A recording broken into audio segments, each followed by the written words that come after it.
Everyone আসসালামু আলাইকুম। আমি হেভেন লাইফস্টাইল থেকে হেভেন আপনাদের জন্য আরেকটা নিউ ভিডিও নিয়ে চলে আসলাম। আশা করছি আল্লাহর অশেষ রহমতে আপনারা ভালোই আছেন। আলহামদুলিল্লাহ আমরাও ভালো আছি। তো আজকের ভিডিওটা শুরু করছি মাসিক বাজার দিয়ে। তো মাসিক বাজারটা আমার ছেলেকে বলেছি একটু বের করে দিতে, তারপরে কিন্তু বাজারগুলা আবার আমাকে গুছাতে হবে। তো আমার ছেলে একটা সোফায় বসে খুব সুন্দর করে কিন্তু বাজারগুলো বের করে দিচ্ছে। তো অলরেডি যারা আমার ভিডিওটি এই মুহূর্তে দেখা শুরু করেছেন, প্লিজ একটা লাইক দিয়ে ভিডিওটি কন্টিনিউ করবেন। আর আপনাদের একটি লাইক একটা শেয়ারের কাজ করে। আর আপনাদের কাছে যদি আমার ভিডিওটি ভালো লাগে তাহলে কিন্তু আপনারা আপনাদের ফ্রেন্ড অ্যান্ড ফ্যামিলির সাথে আমার ভিডিওটি শেয়ার করতে পারেন। আজকে যারা আমার চ্যানেলটি প্রথম ভিজিট করছেন, প্লিজ ভিডিওটি শুরু থেকে শেষ পর্যন্ত দেখবেন। দেখতে দেখতে হয়তো বা ভিডিওর কোনো কাজ, কথা বা অংশ বা কোনো সাজানো গুছানো আপনাদের সামান্য হলেও ভালো লেগে যেতে পারে। তো ভালো লেগে গেলে চাইলেই কিন্তু আমার চ্যানেলটি সাবস্ক্রাইব করে আমার পাশে থেকে যেতে পারেন। আর অলরেডি যারা আমার চ্যানেলটি লাইক, শেয়ার এবং সাবস্ক্রাইব করে দিয়েছেন সে আপু ভাইয়াদের জানাই অনেক অনেক ধন্যবাদ। এই যে দেখেন আমি কি বাজার নিয়ে এসেছি। ওয়ার্ডরোবের উপরেও কিন্তু বাজার ছিল। ওইখানে ছিল বিস্কিট, চানাচুর, নাড়ু, পাস্তা এবং আরও অনেক জাতের আইটেম। আর এদিকে ছেলে বের করে নিচ্ছে আটা, বাদাম, ডাল, soya sauce, tomato sauce, chilli sauce, butter এবং সাবান, শ্যাম্পু, তেল, সরিষার তেল, যত কিছু ছিল, বিরিয়ানি মশলা, চাট মশলা, মেজবানি গরুর মাংসের মশলা, তান্দুরি মশলা, চা পাতা, গুঁড়া দুধ, নুডলস, মুড়ি, তারপরে অনেক অনেক বিস্কিট এবং বলতে পারেন খাবারের আইটেম কিন্তু প্রচুর নিয়ে এসেছি। তো খাবারের আইটেমগুলো কিন্তু আমার ছেলে, আমি এবং বাসায় যারা গেস্ট আছে তাদেরকে কিন্তু দিয়ে থাকি সন্ধ্যার সময় খাওয়ার জন্য শুকনো বাজারগুলো। আর সাথে এই যে জুসটা, তো এই যে ম্যাঙ্গো জুসটা সেটাও কিন্তু খুবই মজাদার। তার সাথে আমি কিন্তু আস্ত জিরাও এনেছি, মেথি এনেছি, গোলমরিচ এনেছি, বেকিং পাউডার এনেছি, কর্নফ্লাওয়ার এনেছি। আর তার সাথে একটা একটা করে প্রচুর জিনিস, টুথপেস্ট, তার সাথে ওয়ার্ল্ড কাপের এই যে শ্যাম্পুটা সেটাও দেখে ছেলের জন্য এনেছি। তার সাথে কিছু ম্যাজিক মশলা, সেগুলো নাকি খাবারের সাথে দিলে ভাল লাগে। চিনি, চা পাতা, লবণ, হলুদ, মরিচ, ধনিয়া, জিরা, গরম মশলা এবং সসের কিন্তু অনেকগুলো আইটেম। তো এখানে চিনি, লবণ, আটা, মানে যে ভারী জিনিসগুলা এগুলা কিন্তু আমি চালের দামে রাখতেছি। আমি কিন্তু মোটামুটি অনেক আইটেমই বাজার করি।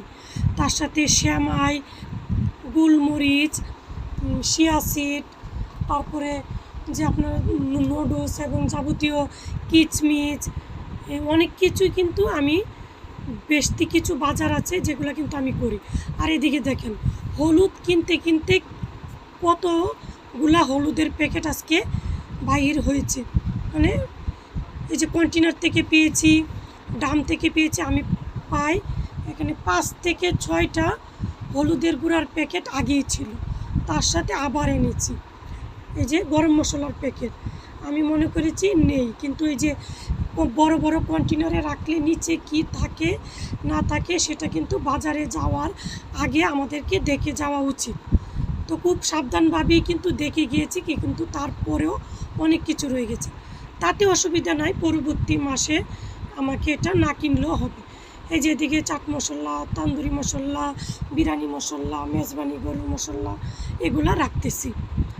তো বাজারগুলা শুধু এইখানে রাখছি এটা কিন্তু না, বাজারগুলাকে আবার আমার জারে, কাচের কন্টেনারে, ছোট ছোট জারে রিফিল করে কিন্তু রাখতে হয়েছে। যেমন পাস্তা রিফিল করতে হবে, কিশমিশগুলো রাখতে হবে, চিয়া সিডগুলো রাখতে হবে, বাদামগুলো রাখতে হবে, চানাচুর রাখতে হবে এবং তার সাথে একটা কাবলি বুটো এনেছি সেটা রাখতে হবে। কয়েক ধরনের বিস্কিট, সেগুলা জারে রাখতে হবে। আমার কিন্তু এগুলা একদিনে হবে না। তো 3টা কন্টেনার আমি প্রায় ভরে ফেলেছি, মানে ভর্তি করে ফেলেছি। আর এই যে ছোট RFL-এর সেলফটা, সেটাতে আমার ছেলের খাবারগুলো রাখবো, যেন সে খুব সহজেই খাবারগুলো নিতে পারে।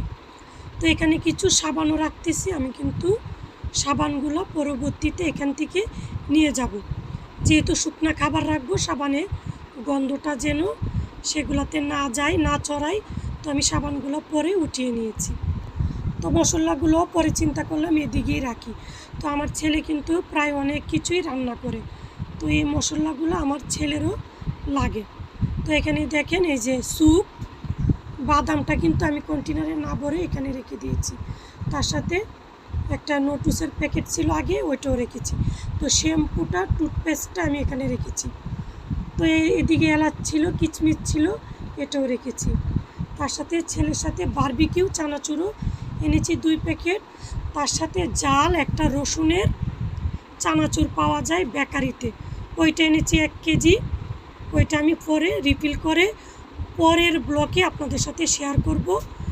পরে যে জারগুলো রিফিল করেছি সেটা আজকের ব্লকে দেওয়া সম্ভব না। আজকে এই পর্যন্তই গুছাতে পেরেছিলাম, তখন অনেক রাত হয়ে গিয়েছিল। আর এদিকে পাস্তাটাও রেখে দিচ্ছি। পাস্তাটাও কিন্তু আমার পক্ষে এখন রিফিল করা সম্ভব না, তা বড় একটা কন্টেনারে রেখে দিলাম।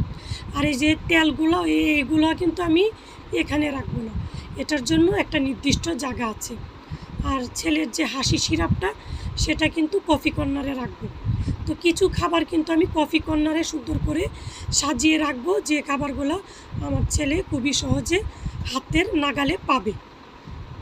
তো বাজারগুলো মোটামুটি গুছিয়ে পরবর্তী ব্লকে পরের বাজারগুলো কিভাবে কন্টেনারে জারে রেখেছি সেগুলো শেয়ার করব।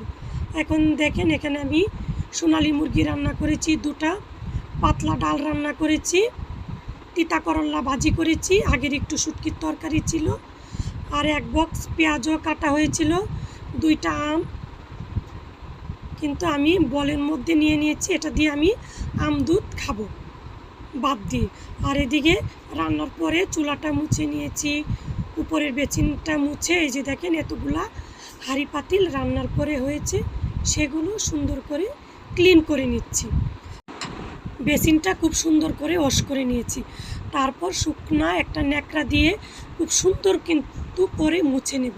আর এভাবে যদি আমরা বেসিনটা মুছে নেই শুকনো একটা তোয়ালে বা ন্যাকড়া দিয়ে, বেসিনটা কিন্তু খুবই ঝকঝকে তকতকে থাকবে। তার সাথে নিচের যে বেসিনটা, এটা কিন্তু আমি কাটা তার দিয়ে ঘষে নিয়েছি। তারপর দেখেন ছোট্ট একটা ন্যাকড়া দিয়ে রান্নাঘর কিন্তু আমার হেল্পিং হ্যান্ড আপা মুছে দিয়ে গিয়েছে। তো রান্না শেষ করতে যেহেতু দেরি হয়, পরবর্তীতে আবার আমি পুরাটা রান্নাঘর মুছে নিয়েছি। তো 2টা আম দিয়ে কিন্তু আম দুধ খাবো। তো আর এদিকে রং চা বানানো হচ্ছে, গলায় কিন্তু প্রচুর ব্যথা, এটা নিয়ে আপনাদের সাথে বয়স শেয়ার করছি। তো দেখেন আমার রান্নাঘরটা কীরকম চকচকে তকতকে হয়েছে। তো আমার মনে হয় কি, আপনি যদি ঘুম থেকে উঠে চোখের সামনে কাজ দেখেন, তখন দেখবেন আপনাকে সকাল থেকে রাত পর্যন্ত কাজ করতে হবে। আর যদি আপনি ঘুম থেকে উঠে বাসায় কিছু কাজই দেখতে না পান, তাহলে কিন্তু আপনাকে কোনো কাজই করতে হবে না। কাজটা সম্পূর্ণ আপনার নিজের কাছে। অনেকেই হয়তো বা রান্না বান্না করে হালকা পরিপাটি করেও থাকতে পারে, আর ওইভাবে থাকাটাই মনে হয় শরীরের জন্য, আমিও বলবো ভালো। কিন্তু আমার যে একটা অভ্যাস, একেবারে প্রতিটা কর্নার, প্রতিটা কোণা ঝকঝকে তকতকে ক্লিন হতে হবে। এই যে দেখেন এতগুলা বাজার করে এসেছি খিলগা বাজার থেকে, তারপরে এগুলা গুছিয়েছি, রান্না করেছি, প্রতিটা জিনিস জায়গায় রেখেছি। আর এদিকে পেঁয়াজ রসুন এনেছি, সেগুলোও কিন্তু আমি সুন্দর করে সাজিয়ে রাখবো, আমি কোনো প্রকার রেস্টই নেব না। তো তারপরে কিন্তু রাত হয়ে গিয়েছিল, বাজার গোছানো, রান্না বাড়া, বাসা গোছানো, বাসা ক্লিন করা। এদিকে দেখেন কি হলো, আপনাদের ভাইয়ার প্রমোশন হয়েছে। তো আমার হাজব্যান্ড সহকারী সচিব হিসেবে প্রমোশন পেয়েছে। তো ওনার অফিসের যে কলিগরা, সে ভাইয়ারা দেখেন কি সুন্দর সুন্দর খাবার নিয়ে এসেছে। তো একজন মানুষকে পছন্দ করলে কি করতে পারে, যে জায়গায় আপনাদের ভাইয়ার আগে খাওয়ানোর কথা, ওনারা আমার বাসায় চলে এসেছে এবং একটা কাজেও কলোনিতে এসেছিল। কি সুন্দর সুন্দর মিষ্টিগুলা, আইসক্রিম এবং আমগুলা এনেছে। মিষ্টিটা কি বলবো আপনাকে, অনেক মিষ্টি খেয়েছি, হয়তো বা অনেক দামি মিষ্টি খেয়েছি।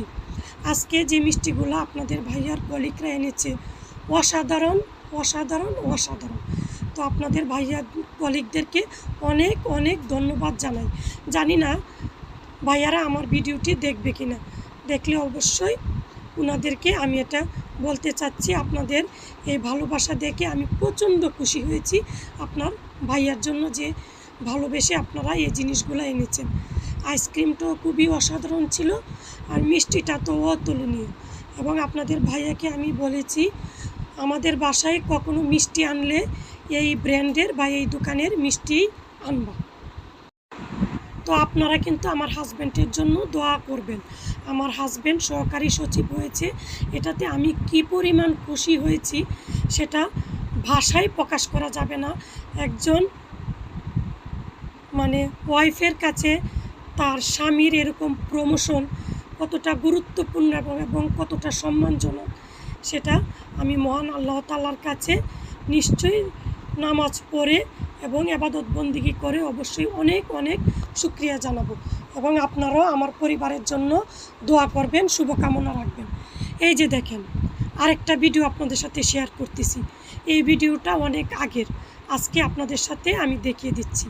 আমি কিন্তু বিশাল বড় একটা অ্যাকুরিয়াম নিয়ে এসেছি, আর এটা আমি এনেছি সাথে, আপনারা যারা ঢাকা থাকেন জানবেনই, কাঁটাবন থেকে। তো সন্ধ্যাবেলায় কাঁটাবন চলে গেছিলাম, আপনাদের ভাইয়াকে বলি নাই, দেবরকে সাথে নিয়ে।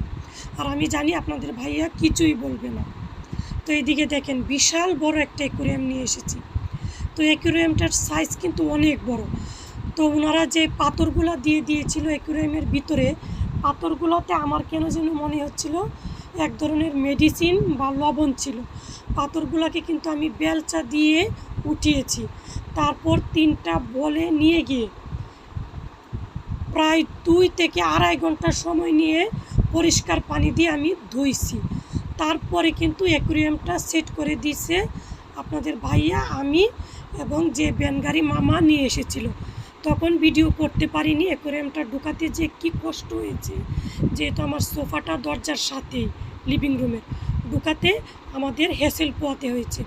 তো তখন আর ভিডিও করতে পারিনি। তারপরে কিন্তু সবগুলা ভিতরে যে গাছগুলা ছিল, পাহাড়গুলা ছিল, বা এই যে শামুকটা ছিল, সব কিছু উঠিয়ে কিন্তু আমাকে ধুইতে হয়েছে। তারপরে কিন্তু আপনারা দেখতেছেন, ধোয়ার পরে আবার পুরাটা অ্যাকুরিয়াম ক্লিন করেছি সুন্দর একটা ন্যাকড়া দিয়ে। কোনো ধরনের ডিটারজেন্ট ব্যবহার করা যাবে না। অ্যাকুরিয়াম ভিতরটা পরিষ্কার করতেও প্রায় 15-20 মিনিট লেগেছে, এবং পাথরগুলা বের করতে পুরা 1 ঘন্টা লেগেছে। তারপর পাথরগুলা ধুইছি। আর এখানে কি পরিমাণ পানি লাগছে, আপনাদের ভাইয়া দিছে, আমি দিয়েছি, আমার ছেলে দিয়েছে। ক্যাবিনেটটা সহই অ্যাকুরিয়ামটা আমি কিনে এনেছি।